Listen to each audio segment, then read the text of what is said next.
السلام عليكم. أعرفكم بنفسي، أنا اسمي جولد دايركتور أسمهان عبد الفتاح. جولد دايركتور ده هو تاني لقب من ألقاب أوريفليم. أيوة، أوريفليم زي ما سمعتي كده بالظبط.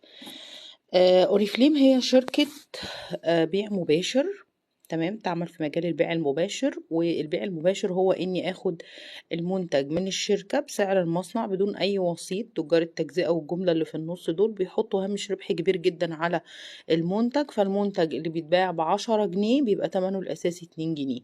لكن أوريفليم بتعمل بمجال البيع المباشر، يعني بتديني المنتج ب2 جنيه وأنا بسوق المنتج ده، وبعد كده بتديني عمولة على حجم مبيعات الفريق بتاعي. وهنا بسوق المنتج في الفريق بتاعي، بنسوقه بطريقة مختلفة شوية. في ناس كتير بتقولك انا مش بعرف اسوق، مش بعرف ابيع، مش بعرف يعني هعمل مبيعات قد ايه عشان اقدر اوصل لمكسب معين. لا، احنا بقى سوقنا بطريقة مختلفة وذكية جدا. ايه هي؟ ان انا اكون فريق كبير قوي معايا، لان انا باخد العمولة على حجم مبيعات الفريق كله، مش مبيعاتي انا بس. كون فريق كبير معايا، وكل يوم الفريق ده اعلمه هو كمان، كل واحدة فيه تكون فريق عشان هي كمان يطلع لها عمولة. وكل عضو من اعضاء الفريق من اول عضو لاخر عضو يكون عنده كده حاجة اساسية